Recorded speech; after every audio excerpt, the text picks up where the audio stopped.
Hello everyone. We're going to give everyone at least another minute to hop on for just one moment.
All right, we'll go ahead and get started. Thank you everyone for joining us.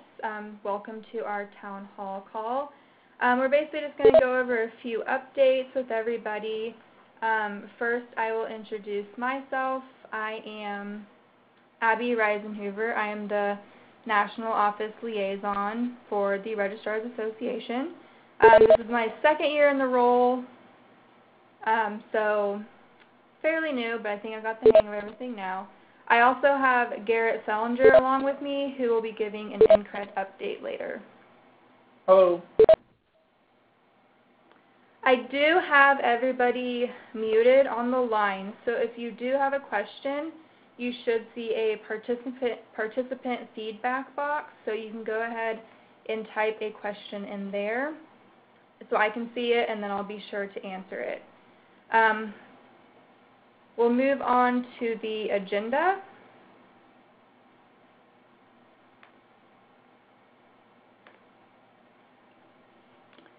So, as I said, welcome. Thank you for joining us.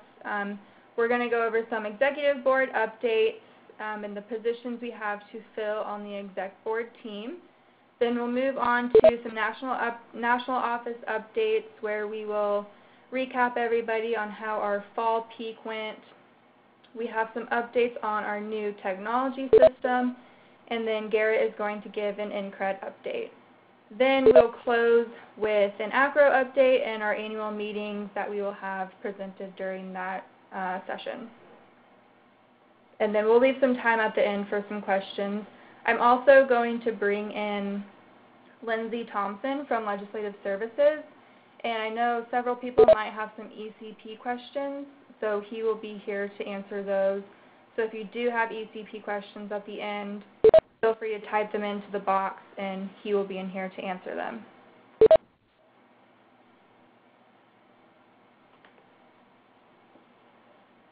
Okay, so for our executive board updates, Debbie Gannon from Grandview University is our new vice chair. She was elected in the ACRO annual business meeting back in, I think it was April of 2018. So this is her first year on with us, and this coming annual meeting she will move into our chair.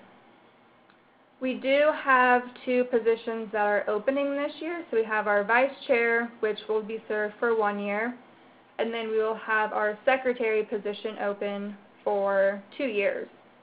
If you have any questions on those roles, if you visit our RA webpage, there's descriptions of each position and what the roles include and what you'll have to do throughout the year. or you can feel free to contact me for any other questions about the rules. You can submit nominations through the RA webpage via the Contact Us link. Basically, you can nominate anyone you think would be good for one of those positions.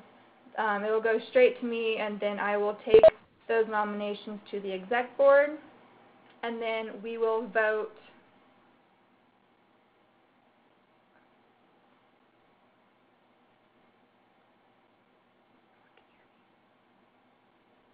Nobody can hear me.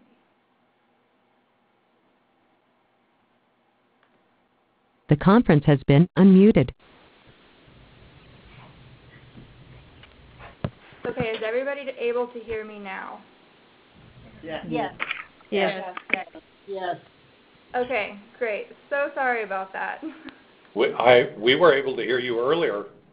Yeah, I can hear you just fine, Abby. Jennifer. Okay. I wonder if if people aren't logged in on the phone. Yeah, I had to log in both on the collaborative website and as well as the telephone. Yes.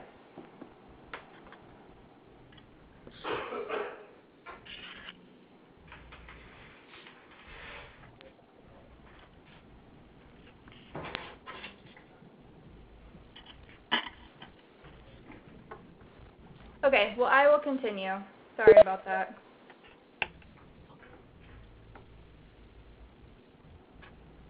Okay, so as I was saying, if you do have any submissions for either of these positions, nominate those through the RA webpage, and we will get those sent off to the exec board, and then the nominations and the voting will happen at our ACRO annual business meeting in April. And yes, you can nominate yourself. Yes, you can.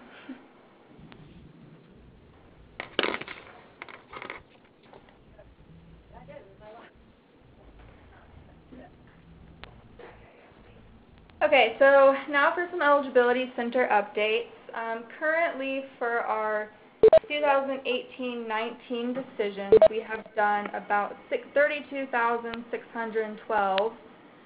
We are well on our way to beat our numbers compared to last year. You can see we have a little comparison table where this past year we've hit our numbers well above what we did in the past few years. That's great news. That means we're seeing more and more students play college athletics within the NAIA.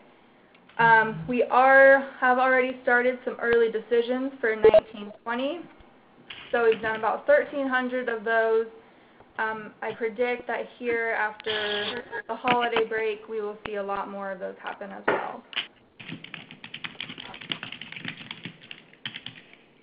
The conference has been muted.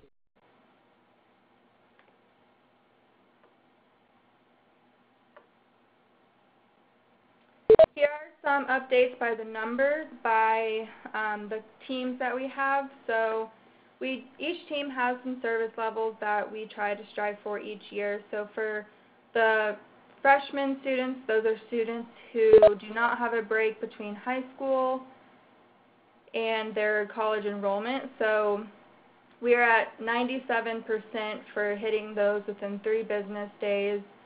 For break students, U.S. transfer students, we are hitting those within 90% of 7 business days. Our goal is 85% for those. For international break transfer students, we are at 93% within 20 business days. Our goal for that was 85. Customer relations, we do it by average wait time. That's about 74 seconds. And we're a little off on that for 60 seconds, but we saw a pretty high call volume this year. For document processing, the average for that is just 1 day, and our goal for that is just 1 day, so we're well on track for our service levels for those.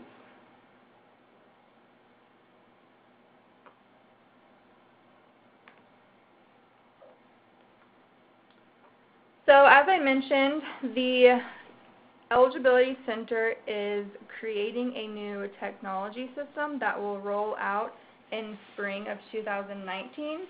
That will change everything basically on playnai.org. We're in the process of building everything still, but I did want to give some updates on how that affects you all as registrars. So, as college registrars, electronic transcripts will now come through the NAIA Registrars portal, which will be very similar to the Dropbox. So, if you're a school that utilizes Dropbox, basically it'll be the same thing, but it will be more of an online portal where you can drop in those electronic transcripts. Mail or the registrar's portal will be the only way that post-secondary transcripts can be submitted. So that's kind of new from us. We usually accept it from other services, but those are the only two ways we are going to accept them. So that means for any other school that is not an NAIA school and we are needing a transcript from them, they will be asked to create a online profile on our portal, so then they're able to just electronically send their transcript as well. International docs will only be accepted via mail or NCRED, so we will no longer accept email or NAIA school uploads. Military documents will be updated by students through their profile that they created. So now we accept them over email, but it'll make it easier for them so they can just get on and upload that to their profile themselves.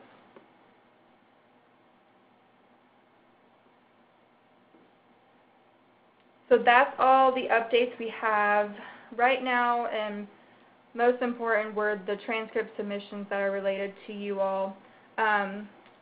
For the registrar's portal for you all, there will be able to have more than one contact person. So if you're the head registrar and you only upload documents, great, but if you aren't the only one and you don't upload the documents but still want access to the portal, you are able to add other users to that profile.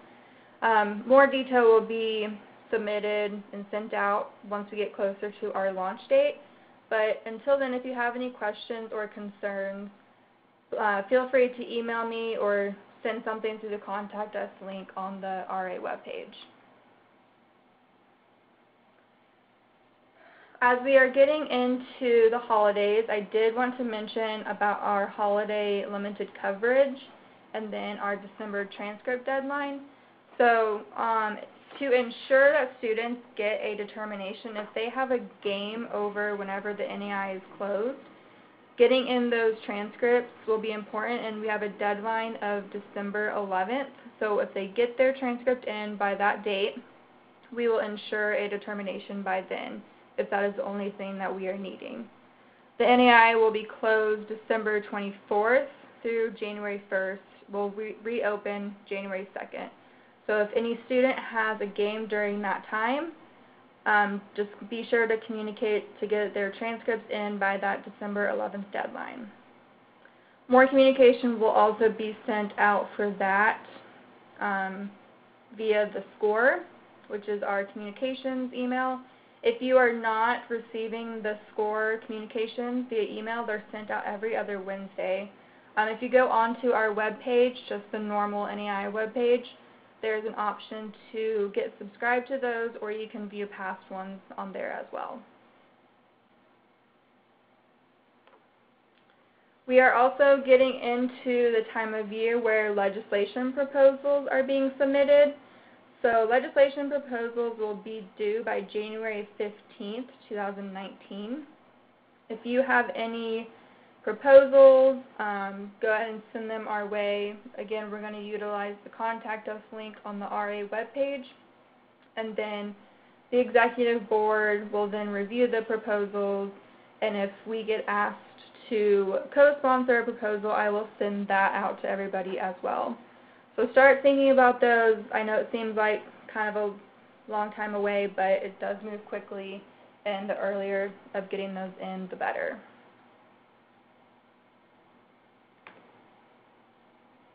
We are now going to pass it over to Garrett for an NCRED update. Hello everyone. I will admit quite a few of you at the ACRO annual meeting in Orlando, so that was great. I enjoyed joining the RAs for your meeting at that point, and I imagine I may meet some more of you at the upcoming ACRO, so I look forward to that. For those who are not familiar, the INCRED service at the NAIA is an international credential evaluation service that is optional for incoming students, so any student can use it. We just wanted to go over a few of the updates. Some of them you will have heard before, some maybe not. So first of all, we offer expedited 2-day and 5-day service. That's been around for a little while now, but it's still something that some people may not have heard. In newer news, we've been working closely with an organization called AICE. It's the Association of International Credential Evaluators. They've been around for something like 30 or 40 years, trying to create standards for credential evaluation within the field. So you may have heard of the organization named NAICS, of which many credential evaluators are members.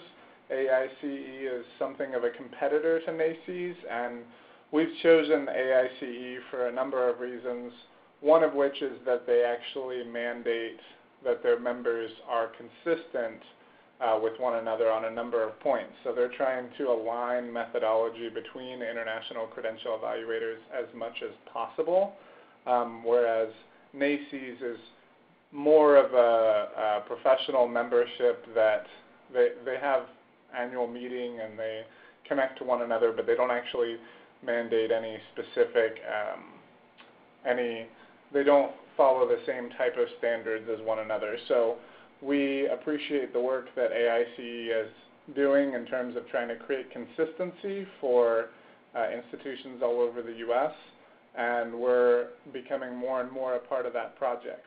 We joined as affiliate members of AICE over a year ago, and we're currently in the process of upgrading to an endorsed membership, which is a much smaller group. But we found that group to be very informative to us, and it's been a great partnership so far. I also wanted to mention that we've officially launched a partnership with the NJCAA, which has been an ongoing process for a while now. We're hoping to help them out with some eligibility concerns that they had for their students. So we now have just 18 NJCAA schools of the 500 or so members. So it's a young partnership, but it's going to help INCRED provide a better service to the NAIA by having basically a broader set of connections in the field, and also just a higher, it's going to bring a lot more revenue to the NAIA. So we think that it's a good partnership for a bunch of reasons. We also wanted to update you on our success level in terms of having a quick turnaround time. One of the things that we pride ourselves on is being able to provide quick and good service. So 97% of evaluations completed within 10 business days.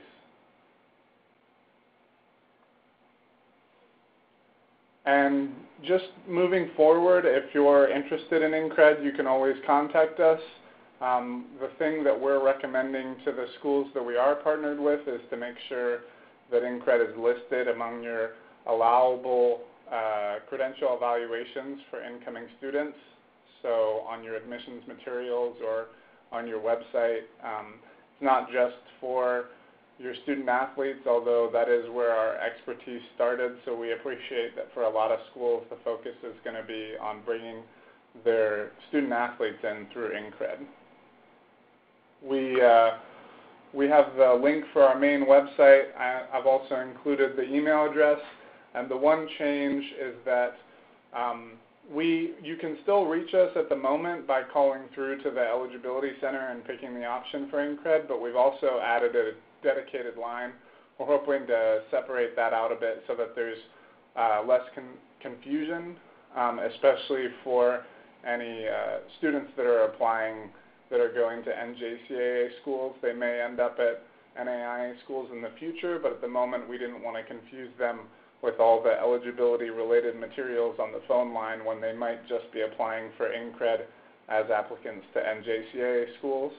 So now that number, 816-595-8390, will go straight through to INCRED. I won't be available for questions at the end of this call, but you can certainly contact me through that number or the email if you want to follow up at all. So thank you.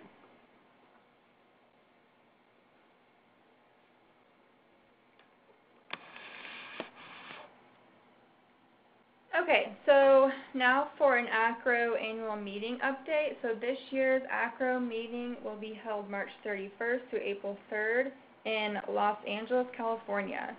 If you are able to attend, that would be awesome. We do hold our Registrars Association annual business meeting there where we go over more updates, do voting, and that's whenever we vote on proposed legislation. So turnout there is pretty important if you want a voice in the legislation proposals. We do have NAI targeted sessions. So our first one, we are holding a pre-workshop, and that will be Sunday, March 31st from 8:30 to 11:30. During this workshop, we're just going to be going over any eligibility concerns, eligibility processes, questions, and then we also hope to take this time to go over some details of our new tech system that should be rolling out around the same time. So that will be important and gives us a lot more time to go over any eligibility questions and concerns and processes. So then we also have our annual business meeting that we hold each year at ACRO. That will be held on Tuesday, April 2nd from 8 a.m. to 9:15. We do have a cool additional session that we are putting on in conjunction with the NCAA. So this session will kind of just compare student-athlete eligibility pathways between the two associations. Leah and Garrett are going to be presenting on that, so it'll be pretty interesting, I think, for both parties to learn the differences between our eligibility process and what similarities we have so we can advise students in the correct way.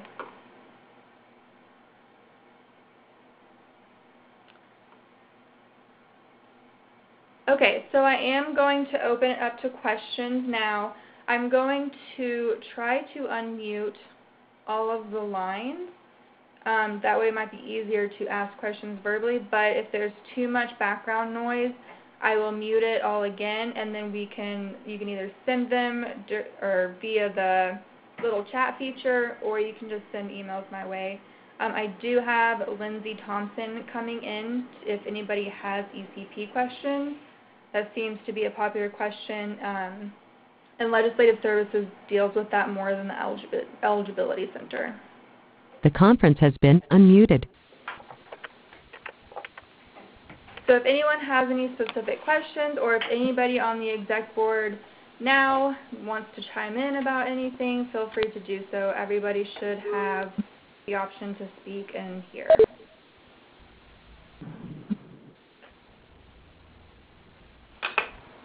Abby, this is Dennis.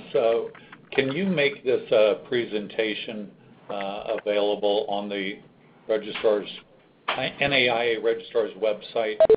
Yes, I am recording this, so I will get it posted on our website, and I'll also send it out via email, and then also attach some minutes from everything. That would be great. I think sometimes we assume, too, that everybody knows how easy it is to get to the Registrar's website on the NAIA site, but I did put a note out there. If you go to the NAIA.org website, sometimes it's not always intuitive to click on in the top right-hand corner where it says For Members, and if you click that, it'll open up a lot of other links for you, and one of those links you'll see will be for Registrars RA. Click that, you'll get to the Registrar's site, and then there's just a ton of information there specifically to NAIA Registrars, including the nomination form, who's on the exec committee, the various other committees that we're always looking for members for, So a lot of useful information there. Yep, and we try to keep that updated as much as we can. Usually it's annually to upload the presentations from ACRO and then our webinars. So if you have any suggestions on anything that we could add to that, feel free to send those my way as well.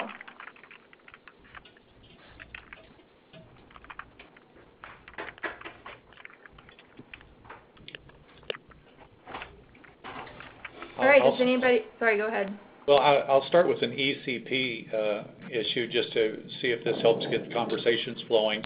I'm sorry, who did you say was there with you for ECP? Lindsay Thompson.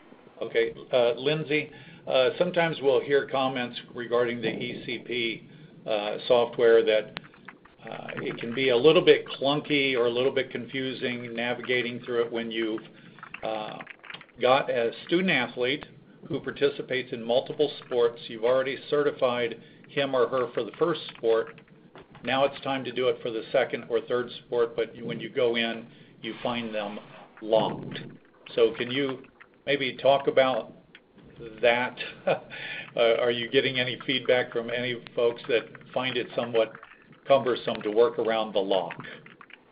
Yeah, definitely. So this is Lindsay Thompson. I'm the manager of legislative services. So yeah, that is something that we got a lot of issues with that last year, right, whenever the ECP first rolled out and it was required for everybody to do it online. We got a lot of issues with that last year. I haven't gotten as many questions this year, at least so far. I mean, with the new sports starting up, I've gotten a couple. So there's a couple different ways that you guys can do it. So one way is to create two distinct profiles for each sport.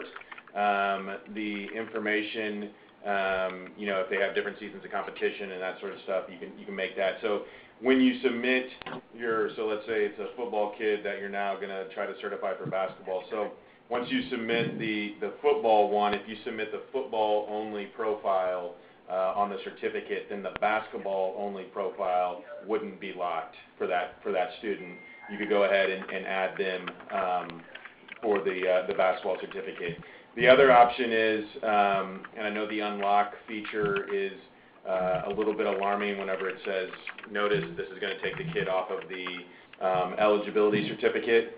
So what I always and this is kind of a patch, and something that we're kind of constantly working on with our IT department and our web developers that work on ECP.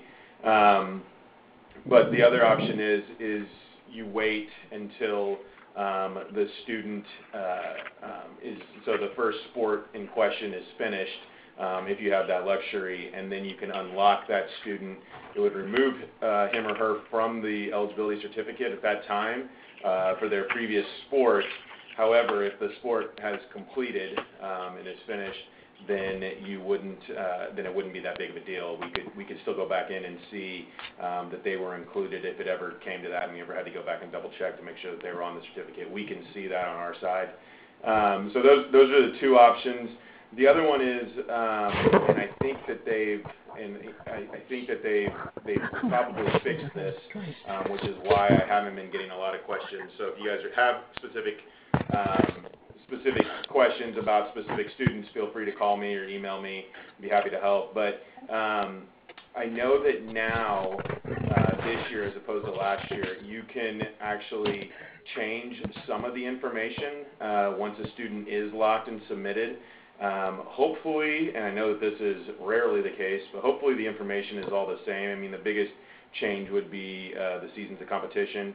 And I think that you actually can change that when the student is locked. I'd have to double check that, but I think you can change it when the student is locked, which would allow you to still submit that student. So you could change that season's competition and then submit that student if they're eligible. But I always recommend that if you know you have multi-sport athletes, to make it easier on yourself, just to create two different distinct profiles while we try to kind of work through some of those kinks. Thank you. Yep.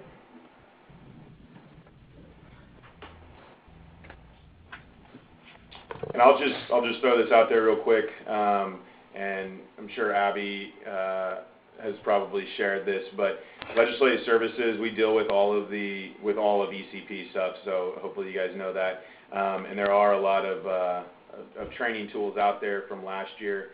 But our contact information, if you don't have it, you can email us directly at legislative@naia.org. That comes straight to me. And if I'm not at my desk for some reason, it goes to another member of our team. And then our phone number is the normal NAIA phone number, so 816-595, and then the legislative specific hotline is 816-595-8180. So you guys can call us if you have any questions about ECP or any of the other bylaws for that matter.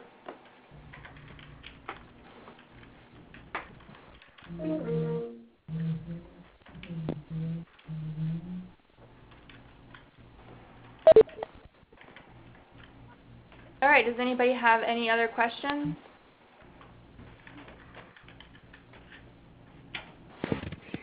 Yes, I have a question. When you first started out and you were talking about the changes coming up for submitting, the ways to submit transcripts, Yes. is that in writing somewhere that we could refer to, or? It is not in writing anywhere right now, so we are still in the process of building the system. That will be communicated to everybody at a later date, so you should be receiving email blasts about the changes, and we'll be sure to communicate all the changes with everybody. Those are just what we know as of right now, so I wanted to share them with you all just to get them on your radar and kind of prepare for those changes in transcript submissions. Okay, thank you. You're welcome. Excuse me, I'm going to jump back in here real quick. These questions have already started, and I know that's something that you guys deal with, but certifying over the interterm is always a question that we get a lot. We get a lot of questions about. Last year I wrote a brief and did a Facebook Live video on that exact topic. So a gentleman earlier was talking about the NAIA website. So if you go to naia.org for members and then go to legislative services, all of our briefs and educational materials will be on that part of the page. So I would encourage you, if you, as you're getting prepared to start certifying kids in between semesters, to go check out. We wrote a couple different briefs on the topic, so encourage you to check out those. We do those every other Tuesday. We just did one yesterday. Today's Wednesday.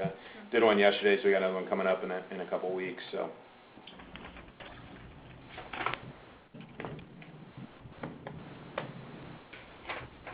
Whereabouts on the website was that again? Yep. So for members. It's the top right corner, so you go to NAIA.org, it says for members up in the top right. You click that, and then there's a blue box that'll open on the right side that's got a list of a lot of different things.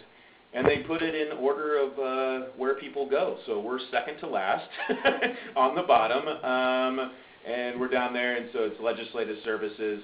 You click there, and you can actually you can sign up to get those briefs in your email every Tuesday if you'd like. But they're all stored there with the corresponding Facebook Live videos as well. And then we also, and this is Dennis on the exact, if you are on the Registrars Association site, so again, you went to naia.org, clicked for members, and in the big blue box, you click the Registrars Association. On that page, there is a link to say Rules, Education, and ECP Resources, and there you will also find the legislative briefs and brief archives. Yep, that's exactly right.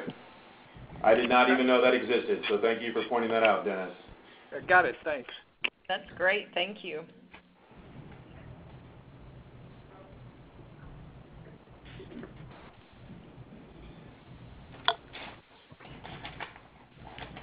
All right, well, if nobody has any other questions, or if you think of a question after we hang up, feel free to email me or go check out our webpage and send us an email through there. Thank you, everyone, for being on the call. Always feel free to reach out to us for any questions. Hopefully this was useful for everybody, and hope everyone has a great week and a good Thanksgiving next week. Thank you. Thank you. Thank you. Thank you. Thank you.